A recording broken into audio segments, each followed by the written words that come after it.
BRS లో ఒక్కరూ ఉండరు అంటారు సీఎం రేవంత్ రెడ్డి. కాంగ్రెస్ లో చేరేందుకు 29 మంది ఎమ్మెల్యేలు రెడీగా ఉన్నారంటారు ఇంకో మంత్రి.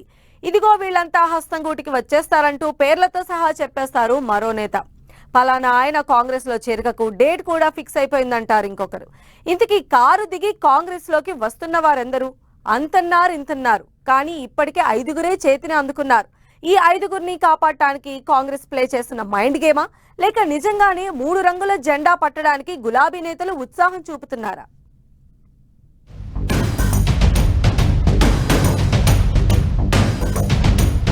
కారు దిగనున్న ఎమ్మెల్యేల నెంబర్ ఎంత? హస్తం పార్టీ ప్రచారంలో అసలు నిజాలేంటి? సారు మైండ్ గేమ్ ను సీఎం రేవంత్ ప్లే చేస్తున్నారా? ఇద్దరు బీఆర్ఎస్ ఎమ్మెల్యేల జంపింగ్ తో తెలంగాణ రాజకీయం మళ్లీ హీటెక్కింది. బాన్స్వాడ ఎమ్మెల్యే మాజీ స్పీకర్ పోచారం శ్రీనివాసరెడ్డి, జగిత్యాల ఎమ్మెల్యే సంజయ్ కుమార్ బీఆర్ఎస్ కు కటీఫ్ చెప్పేసి కాంగ్రెస్ చేతిని అందుకోవడం రాష్ట్రంలో హాట్ టాపిక్ అవుతోంది. అయితే కాంగ్రెస్ గెలిచిన నుంచి కారు పార్టీని ఖాళీ చేస్తామని, తమతో 20 నుంచి 30 మంది ఎమ్మెల్యేలు టచ్ లో ఉన్నారంటూ ఆ పార్టీ నేతలు ప్రచారం చేస్తూనే ఉన్నారు. కానీ ఇప్పటి వరకు కాంగ్రెస్ లో చేరింది 5గురు ఎమ్మెల్యేలే. ఈ 5గురిలో 3గురిపై ఇప్పటికే అనర్హత వేటు వేయాలని స్పీకర్ కు ఫిర్యాదు చేసింది బీఆర్ఎస్. అయితే అధికార పార్టీలో చేరిన వారిపై అనర్హత వేటు పడుతుందా?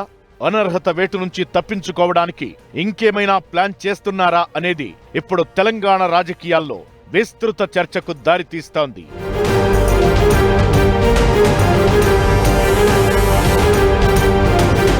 డిసెంబర్లో కాంగ్రెస్ గద్దెనెక్కిన పార్లమెంట్ ఎన్నికల వరకు జంపింగ్స్ ను పెద్దగా ప్రోత్సహించలేదనే చెప్పాలి. అయితే గత వారం రోజులుగా జరుగుతున్న పరిణామాలను పరిశీలిస్తే కాంగ్రెస్ ఆపరేషన్ ఆకర్ష్ ను పదునెక్కిస్తుందా అనే అనుమానాలు వ్యక్తమవుతున్నాయి. గత వారం కాంగ్రెస్ లో చేరిన మాజీ speaker Pocharam Srinivasa Reddy, Jagtial MLA Sanjay episode ను బీఆర్ఎస్ లో ఎవరూ ఊహించలేదు. పోచారం ఇంటికి సీఎం రేవంత్ రెడ్డి స్వయంగా వెళ్లగా సంజయ్ ఆల్ ఆఫ్ సడన్ గా రేవంత్ రెడ్డి ఇంటికెళ్లి హస్తం తీర్థం పుచ్చుకున్నారు. ఈ ఎపిసోడ్ తో కాంగ్రెస్ ఆపరేషన్ ఆకర్ష్ జోరు పెంచుతోందనే టాక్ వినిపిస్తోంది. అయితే ఇలా పార్టీ మారుతున్న నేతలపై అనర్హత కత్తి వేలాడుతుండటం, వారిని రక్షించేందుకు కాంగ్రెస్ అనుసరించబోయే విధానమే ఇప్పుడు అందరి మెదళ్లను తొలిచేస్తోంది.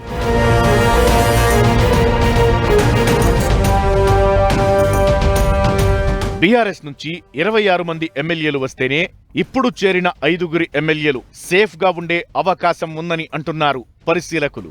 బీఆర్ఎస్ నుంచి మెజారిటీ ఎమ్మెల్యేలను లాగేసి ఆ పార్టీ శాసనసభాపక్షం విలీనమైనట్లు చేస్తే పార్టీ ఫిరాయించిన ఎమ్మెల్యేలకు రక్షణ ఉంటుందట. అలా కాని పక్షంలో 5గురిపై అనర్హత వేటు పడడం తప్పనిసరి అని విశ్లేషకుల అభిప్రాయం. ఇప్పటికే అనర్హత వేటు వేయాలని బీఆర్ఎస్ 3 ఎమ్మెల్యేలపై ఫిర్యాదు చేసింది. న్యాయస్థానాలను ఆశ్రయించింది. ఈ నెల 27న దీనిపై హైకోర్టు విచారించనుంది. హైకోర్టులో తేడా వస్తే సుప్రీంలో సవాల్ చేయడానికి కూడా రెడీ అవుతోంది బీఆర్ఎస్.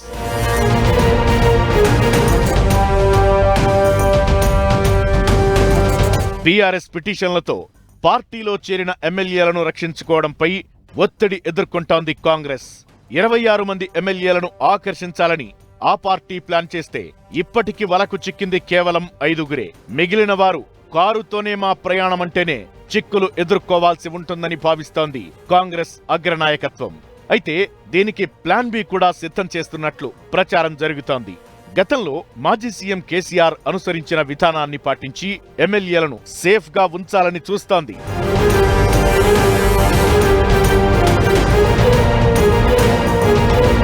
ప్రస్తుతానికి కాంగ్రెస్ 2 ఆప్షన్లను ఎంచుకుంది. అందులో మొదటిది పెద్ద ఎత్తున ఎమ్మెల్యేలు టచ్ లో ఉన్నారని ప్రచారం చేసి గోడ దూకే విషయంలో మీమాంస ఎదుర్కొంటున్న ఎమ్మెల్యేలు తమ వైపు వచ్చేలా చేసే వ్యూహం ఒకటి కాగా, రెండోది ప్రస్తుతం చేరిన 5గురు ఎమ్మెల్యేల చేత స్పీకర్ ఫార్మాట్ లో రాజీనామా చేసి ఆమోదించకుండా పెండింగ్ లో ఉంచడం.